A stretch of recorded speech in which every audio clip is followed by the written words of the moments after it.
Bismillahirrahmanirrahim. Alhamdulillahirabbil alamin.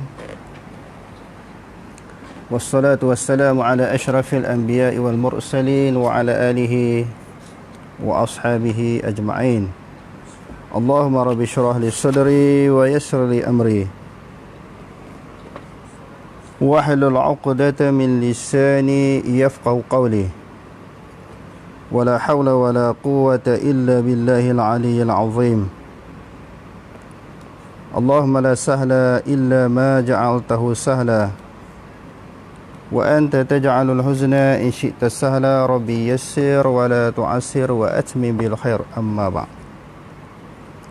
Alhamdulillah, bersyukur kepada Allah Subhanahu wa taala kerana dengan limpah dan kurnianya pada malam ini kita dapat sambung kembali, iaitu siri yang kedua berkaitan dengan masalah perbincangan isu bid'ah.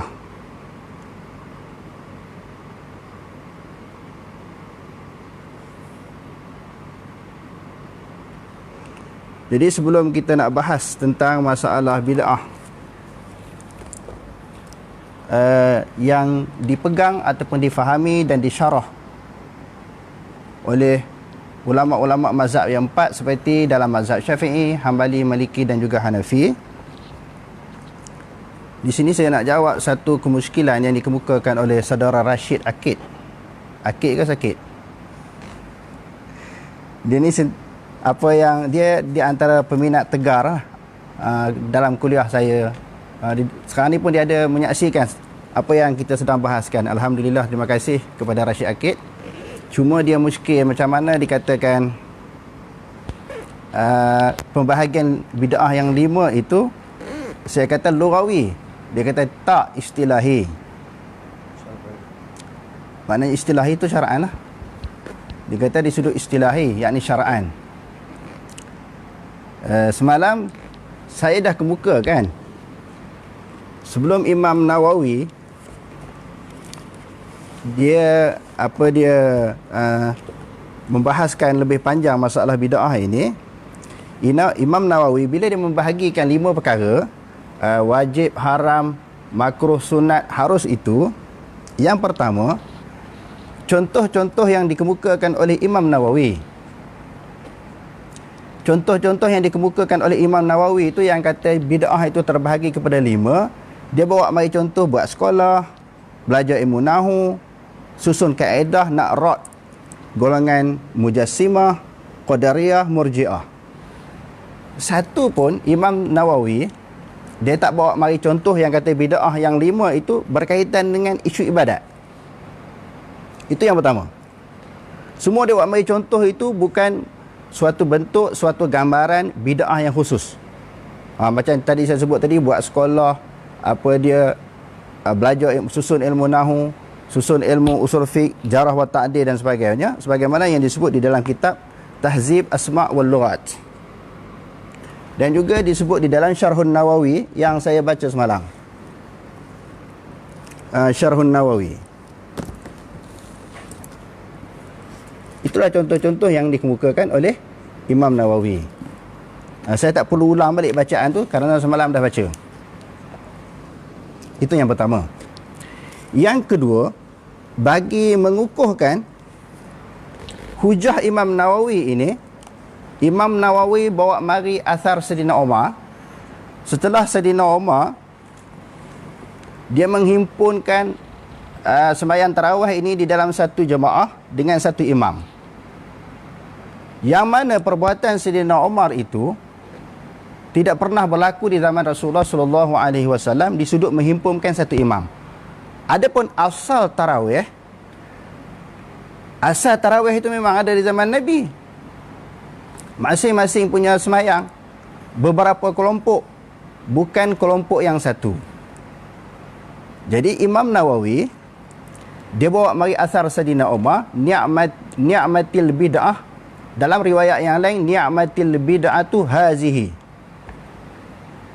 Sebaik-baik bid'ah adalah bid'ah ni. Tengok Imam Nawawi sebut.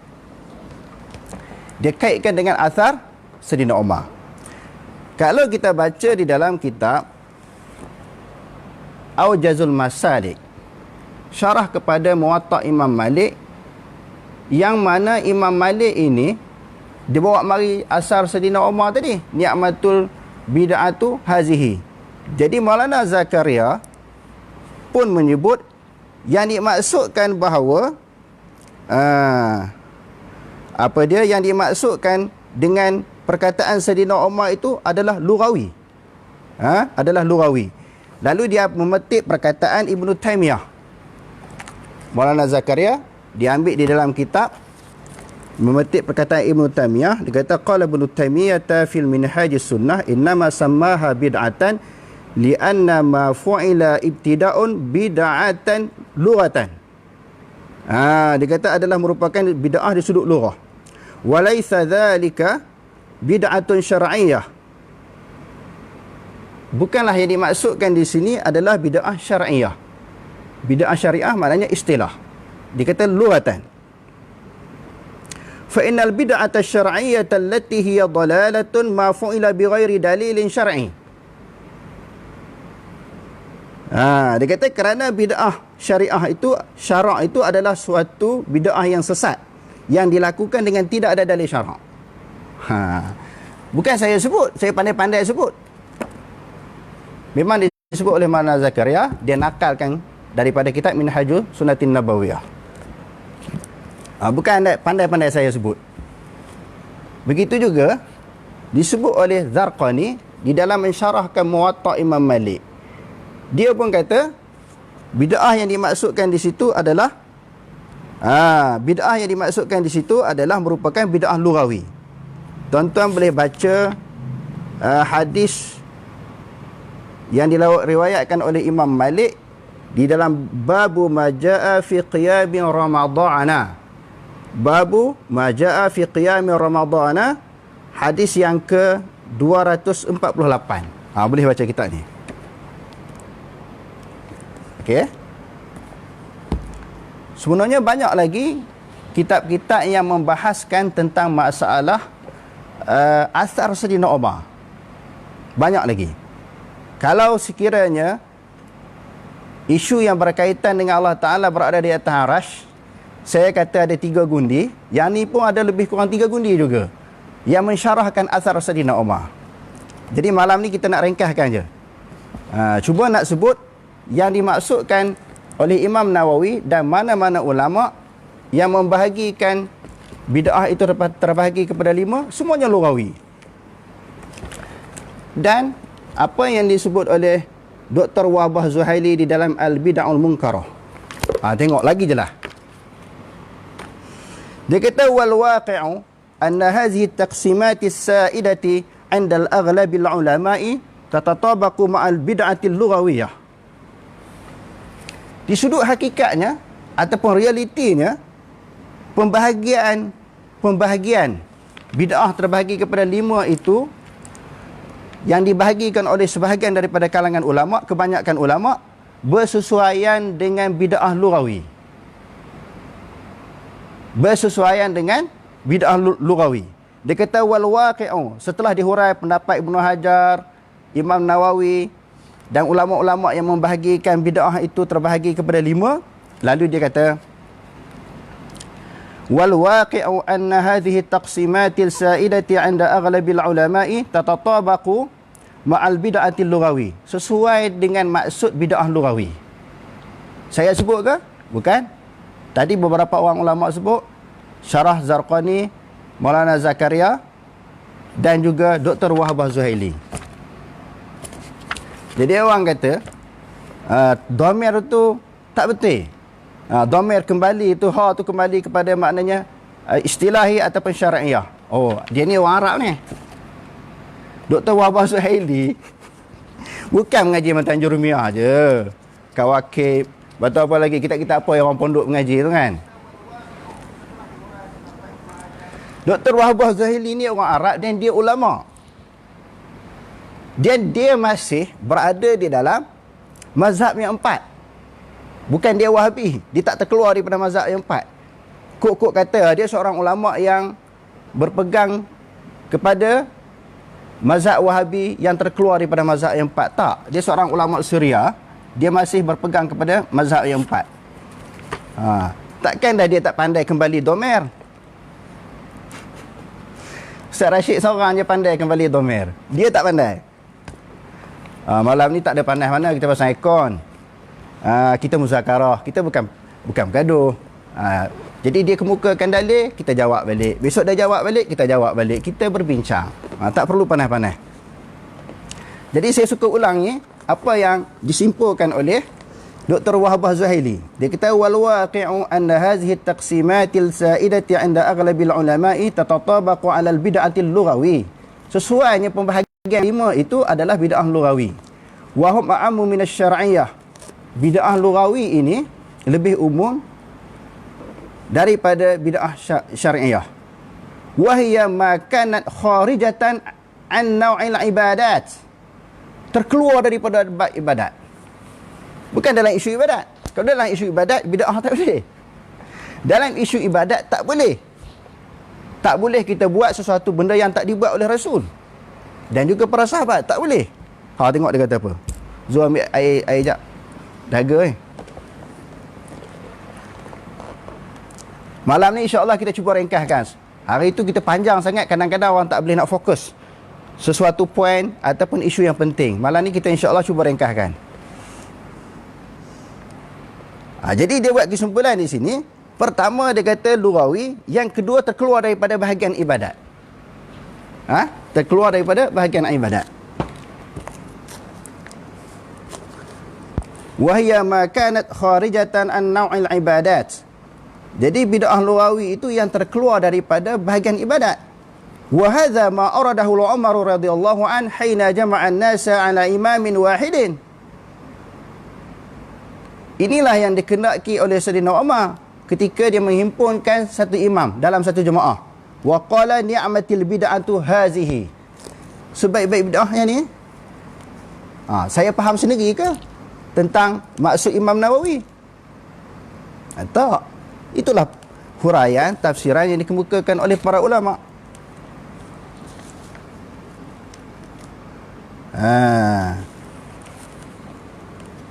Tetapi ta'rif yang lebih selamat, Dr. Wahbah Zuhaili kata, wa ta'riful aslamu lil bid'ati kama qarara al-Imam al-Malik rahimahullahu wa sara Syatibi ala manhajihi. Tetapi ta'rif ataupun definisi yang paling selamat, tengok sebagaimana yang telah ditetapkan oleh Imam Malik dan Imam Syatibi mengikut cara Imam Malik. Annal bid'ata la takunu illa al-mazmumah. Sesungguhnya bid'ah itu tidak berlaku melainkan benda yang dikeji. Itu pegangan Imam Malik, diikuti oleh Imam Syatibi di dalam Al-I'tisam. Saya tak bawa I'tisam. Hak tu kalau dia baca yang tu lagi jelas. Cuma saya nak lebih fokuskan bid'ah yang dihuraikan oleh Imam Nawawi dan juga imam yang 4. Sebab orang mengaku mazhab Syafi'i, mengaku pengikut Imam Nawawi.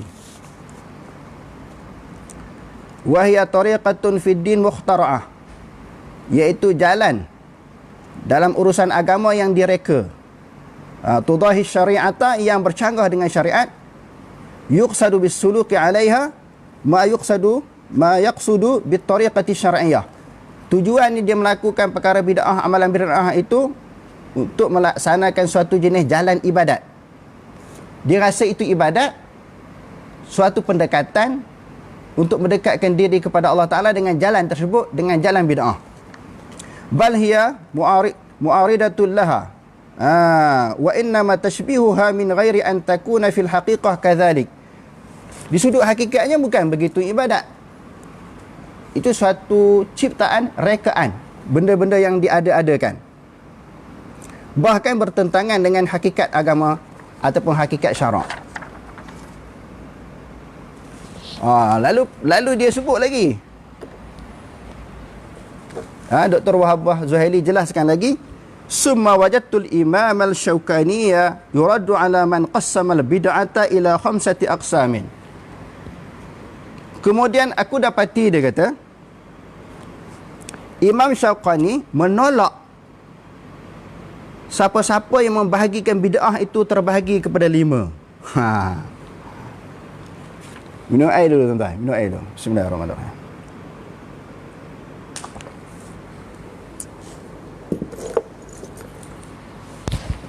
Jadi kalau nak pegang juga, ada pembahagian, maknanya di sudut lagawi. Itu disebut oleh para ulama. Dan juga apa yang kita bahaskan tadi, Dr. Wahbah Zuhaili. Sebab banyak orang duk sebut tak faham bahasa Arab, tak pandai kembali domer. Takkan ulama-ulama ni tak pandai kembali domer? Termasuklah Alamah Syaukani. Dia tak reti kembali domer ke? Kita seorang je. Yang kembali, yang faham bahasa Arab. Kerana dia kata di sini terhenti kepada man amila amalan alaihi amru syar'i fa huwa sahihun. Kalau amalan itu sesuai dengan hukum syarak, sahih. Wala yuqalu hazihi bid'atun hasanatun. Alamah Syaukani kata kalau benda tu sesuai dengan hukum syarak, tak boleh kata bid'ah, sebab tak termasuk dalam bid'ah pun. Sebab tu dia tak setuju mana-mana orang membahagikan bid'ah itu 5 perkara. Kerana Nabi SAW bersabda, kullu bid'atin dalalah. Setiap benda yang bid'ah itu, yang diada-adakan di dalam agama itu, semuanya sesat. Jadi saya nampak kita akan buat bersiri, insya-Allah akan ada siri-siri yang seterusnya. Kita akan bagi contoh pula.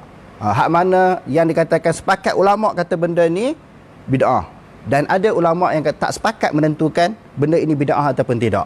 Kalau tak sepakat, kita tolak ansur. Cuma di dalam masalah bid'ah, saya nak ulangi sekali lagi, dalam bab ibadat tak ada bid'ah yang baik. Apa yang dicontohkan oleh para ulama di sudut lughawi. Jelas kan dia sebut tadi. Tuan-tuan boleh baca kitab ni. Hadamkan kitab ni betul-betul. Bagaimana perbahasan yang cukup mu'tadil di dalam masalah bid'ah. Okey, yang kedua, soalannya banyak. Saya cuba nak jawab 2 soalan sebelum kita masuk perbincangan kita tentang bid'ah yang dihuraikan oleh mazhab yang 4. Soalan yang kedua, bila saya sebut pada kuliah yang lepas tentang kenapa membezakan masalah yadun, tangan, mata, dengan kalam, basar, sama. Lalu soalan ni dia kata, masalah tangan Allah. Dia kata Maulana, ada perbezaan. Kalau kalam, basar, sama itu sifat. Saya kata, kalau sama itu boleh diterjemahkan dengan mendengar, basar melihat, kalam berkata-kata. Kalau mendengar, kalau kita terjemahkan mendengar, mungkin orang faham mendengar dengan telinga. Dengan anak telinga, ada gegendang telinga, telinga kecil, telinga dalam dan telinga luar. Kalau kata melihat dengan mata. Saya buat satu kemusykilan nak bagi tahu orang yang belajar ilmu kalam ini, supaya tentang sifat-sifat Allah Ta'ala kita tak boleh membezakan. Golongan salaf tidak membezakan, semua dia terjemah. Sama ada tangan ke, melihat ke, berkata-kata, semua dia terjemah. Tetapi mukhalafah. Soalan ini kata, kalau kita kata sama, basar, kalam, itu dia sifat. Tengok soalan. Kalau kita sebut tangan, dia anggota. Tu yang kata Mujassimah tu. Bila anggota, dia terbahagi kepada kulit, urat, darah, tulang, satu. Itu satu. Yang kedua, bila kata anggota, dia mesti duduk pada jisim. Inilah yang dikatakan mujassimah. Okey, dengar elok Dia kata Maulana ni bodoh, dia kata. Ha. Dia kata Maulana ni bodoh, itu sifat. Sedangkan yat itu adalah anggota.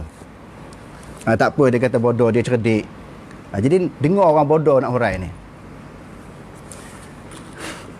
Jadi dengar orang bodoh nak hurai. Kepada orang yang cerdik. Kalau kita baca Fathul Bari, bagaimana dia menghuraikan masalah tangan? Dia tangan ini diterjemahkan oleh ulama-ulama salaf, dia bukan satu anggota, dia merupakan satu sifat. Macam sifat mendengar, melihat, berkata-kata, sifat yang berada kepada zat. Dia bukan terjemah anggota. Kalau terjemah kepada anggota, anggota duduk kepada jisim. Bila duduk kepada jisim, munasabah lah kita kata mujassimah. Ulama-ulama salaf sekadar menghuraikan tangan. Dia tak kata anggota tangan. Sebab anggota duduk kepada jisim. Tengok elok, dengar elok. Dalam Fathul Bari, dalam kitab Tauhid, Ibnu Hajar ketika mentafsirkan ayat Al-Quran lima khalaqtu biyadayya, ayat Al-Quran menyebut bahawa Allah Subhanahu wa taala menjadikan Adam dengan dua tangan.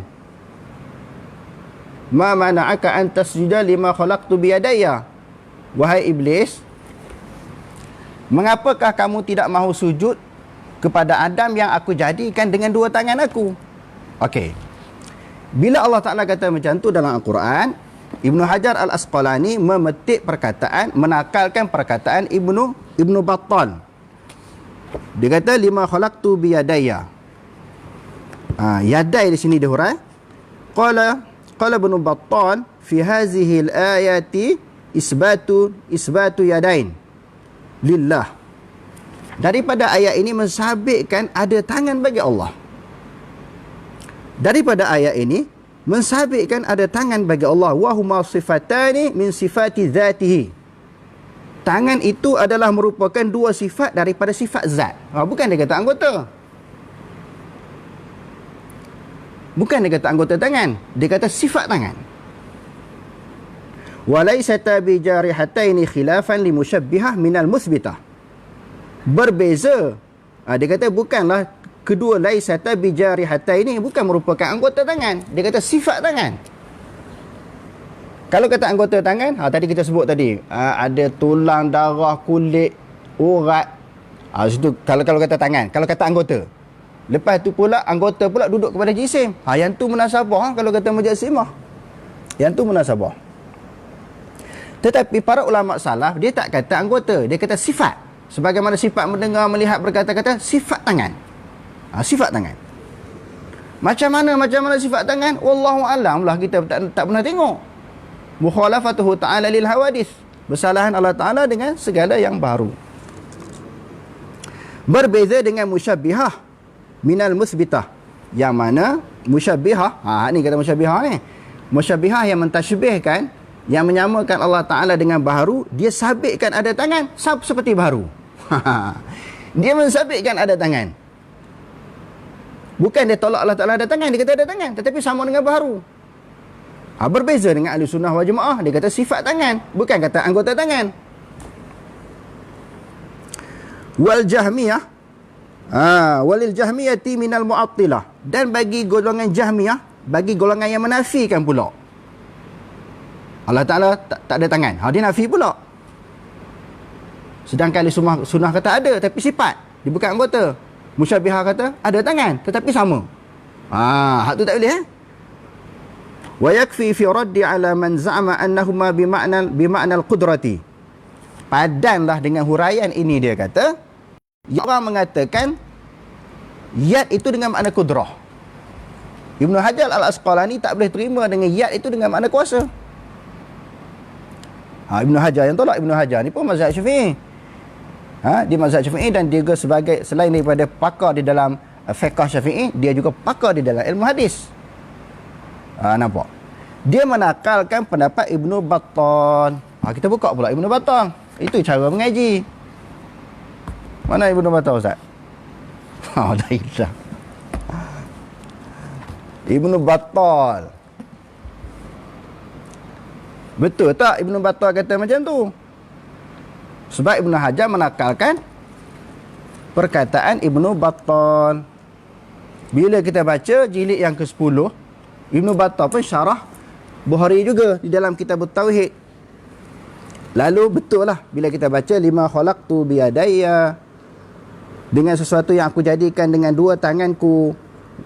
Wasairul ahadisil babi ala isbatil yadain lillah, isbatil yadain lillahi huma sifatan min sifati dzatih wa laysata bi jarihataini bi khilafil qawli mujassimatil musbitah annahuma jarihatani bi khilafi qawli qadariyati. Dia kata berbeza juga dengan mujassimah yang mensabitkan, dan berbeza juga dengan pandangan qadariyah. Jelas sama je. Maknanya sifat tangan, bukan anggota tangan. Adakah dengan menyebut bahawa Allah Subhanahu wa taala ada tangan, yakni sifat tangan, dianggap sebagai musyabbihah ataupun mujassimah? Kita baca pula Tuhfatul Ahwazi. Syarah kepada Tirmizi.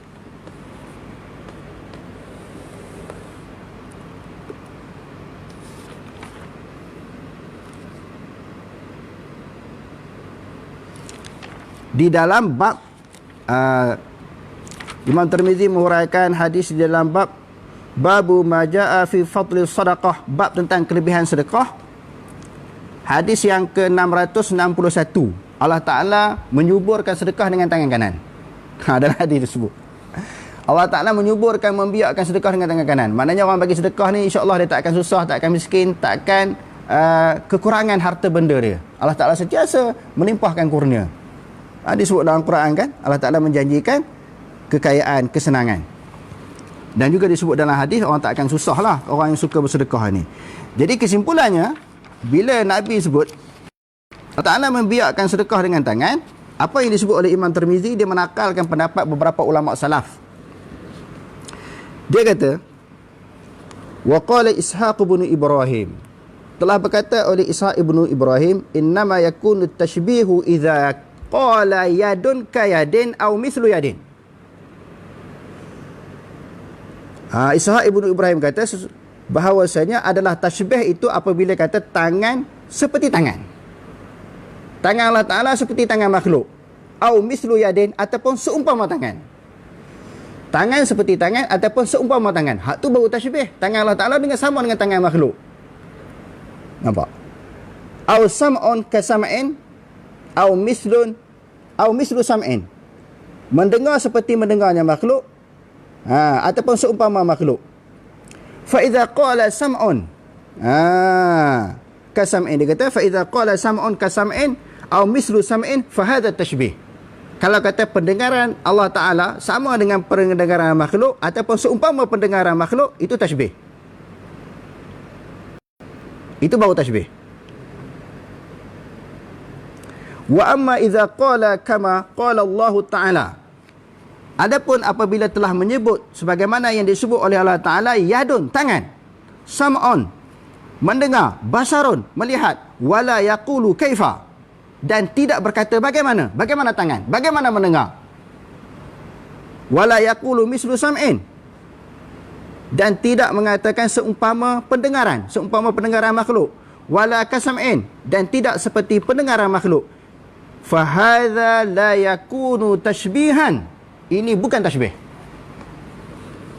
Ini bukan tashbih. Wa huwa kama qala Allah tabaraka wa ta'ala fi kitabih, dan iaitu sebagaimana yang disebut oleh Allah Subhanahu wa taala di dalam kitabnya, laisa kamislihi syai'un wa huwas samiul basir. Tidaklah seumpamanya oleh sesuatu. Maknanya seumpama Allah Taala dengan sesuatu, dan dia Maha mendengar lagi Maha melihat. Tak jelas lagi ke? Kalau kata ada tangan, iaitu sifat bukan anggota, tak sama dengan tangan makhluk, tak jelas ke? Adakah tashbih? Adakah dipanggil mujassimah? Sekali-kali tidak. Sekali-kali tidak. Ada soalan je untuk soalan spontan ada? Tak ada? Jadi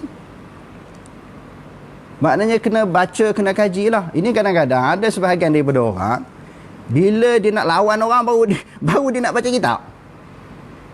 Masa tu baru dia nak study. Sepatutnya dia kena bergelombang dengan ilmu, dengan kitab. Baru dia boleh faham dengan baik. Ada satu soalan? Maulud Isra. Nanti kita jawab lah. Saya dah jawab dalam huraian-huraian, perbahasan-perbahasan tazkirah-tazkirah yang lepas. Nanti kita huraian. Yang ni pun kena bawa kitab juga. Takut jadi keliru.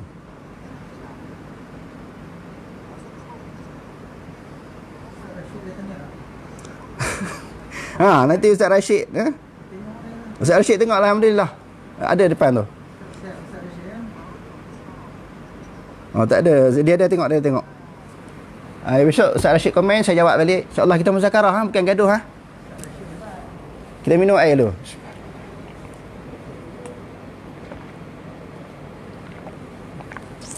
Ni makan royal. Berpeluh. Tu pasal ekor semua.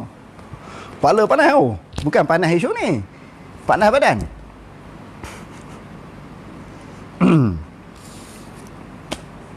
Begitu juga tuan-tuan, kalau baca Hujjatullahil Balighah. Sama ni dia hurai. Saya rasa semalam saya jelas tu dah, pembentangan yang saya kemukakan sebelum ni rasa dah jelas. Masalah di sudut lughawi dan juga istilah. Cuma dia mengata ini istilah. Saya pandai-pandai hurai sendiri. Pada hari ini kita perjelaskan lagi bagaimana pandangan ulama terhadap kata Sayyidina Umar dan pandangan Imam Nawawi dan beberapa imam yang membahagikan 5. Ulama kata yang membahagikan 5 itu semua lughawi. Dia bukan istilahi, bukan syar'i. Kalau tak faham lagi, kita hurai lagi ni. Letih oh, mintalah Allahumma faqihna fiddin wa alimna ta'wil. Mintalah Ta'ala fahamkan kita. Kalau tak faham dengan begitu jelas apa yang kita bentangkan tadi, kesian dan sedih lah. Banyak kali dia kita ulai, dia tak faham. Macam mana kalau masuk periksa? Kalau saya buat periksa macam mana cikgu? 11,000 boleh lebih yang tengok, faham, dia seorang tak faham. Kalau buat periksa ni dapat nombor lah sekali. Allahu Akbar. Okey selingan, itu selingan je. Sebagaimana yang kita tajuk yang kita kemukakan, kita nak bahaskan huraian ulama tentang masalah bid'ah di sudut mazhab yang 4. Yang pertama, pendapat mazhab Hanafi. Pendapat mazhab Hanafi. Qala Syekh Ibnu Abidin Al-Hanafi fi Khasyiatih. Ibnu Abidin sebut dalam Khasyiyahnya jilid yang pertama muka surat 376. Faqad takunul bid'atu wajibatan kanasbil adillati li raddi ala ahli al-firaq ad-dhalah. Dia kata kadang-kadang bid'ah itu dia kata adalah wajib. Jadi dalam mazhab Hanafi pun membahagikan seperti kita menyusun kaedah bagi menolak firqah yang sesat. Wa ta'allumin nahwi al-mufhimi lil kitabi was sunnati, dan juga belajar nahwu. Dia bukan cerita bab ibadat macam Imam Nawawi semalam jugalah. Dan juga ada yang sunat dia kata. Seperti dia kata di sini buat sekolah. Kerana zaman dulu orang mengaji bukan dalam sekolah. Tak disediakan sekolah. Lepas tu disebut lagi maknanya berlazat-lazat di dalam makanan. Sebagaimana yang kita sebut, yang dikemukakan oleh Imam Nawawi, maknanya memperbagaikan minum makanan. Dulu mungkin tak ada jenis makanan yang kita ada sekarang ni. Lemang ke ketupat ke, tak ada di zaman Nabi. Renang pedas dan sebagainya. Tetapi kalau kita buat, dia kata bid'ah juga. Tapi yang tu pun tak termasuk dalam bab ibadat. Semua di sudut lughawi. Itu dalam mazhab Hanafi.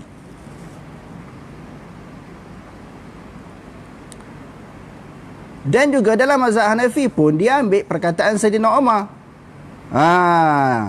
Dia kata ada syarahi liqauli ibni Umar, liqauli Umar ibn al-Khattab radhiyallahu anhu ni'matil bid'atu wa dhalika 'indama jama'a an-nas fi at-tarawih khalfa qari'in wa kanu qabla dhalika yusalluna awza'an mutafarriqina.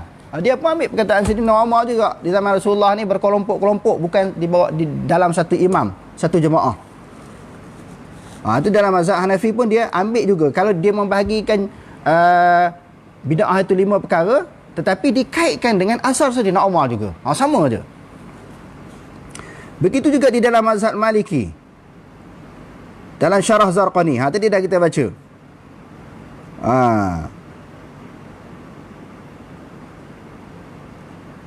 Ambil juga dalam mazhab Maliki pun, dalam Syarah Zarqani pun diambil juga apa dia perkataan Sayyidina Umar, ni'matul bid'atu hazihi fasammaha bid'atan li'annahu sallallahu alaihi wasallam lam yusannul ijtima'a laha wala kanat fi zaman as-siddiq. Menghimpunkan orang sembahyang secara satu kelompok tak dibuat oleh Rasul dan juga zaman Abu Bakar As-Siddiq. Wahya lughatan ma uhdisa ala ghairi mithalin sabaqin tatabaqu syar'an ala muqabalati sunnati. Wahya ma lam yakun fi ahdihi sallallahu alaihi wasallam. Summa tanqasimu ilal ahkamil khamsah. Sama juga. Bagi 5 tadi ambil kepada asal Sayyidina Umar yang dia sebut di sudut lughah juga. Begitu juga di dalam mazhab Syafi'i. Yang Imam Syafi'i sebut kan. Qala Syafi'i radhiyallahu an al-muhdatsatu minal umuri darbani ahaduhuma ma uhditha yukhalifu kitaban aw sunnatan aw atharan aw ijma'an fa hadhihi al-bid'atu ad-dhalatu wasani ma uhditha minal khairi la khilafa fihi liwahidi min hadha fahadhihi muhdatsatun ghairu madhmumah rawahul Baihaqi. Lalu diambil lah perkataan yang apa tadi, sebagaimana wahtaja biqaulil Umar bin Khattab fi qiyam ramadana ni'matil bid'atu hiya. Ada hazihi, ada hiya, sama juga. Mazhab Hambali pun sama.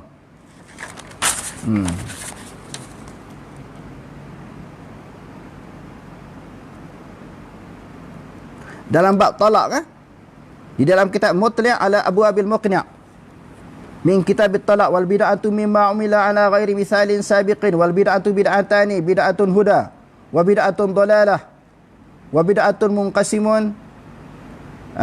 munqasimatun bi aqsamin terbahagi kepada 5 juga.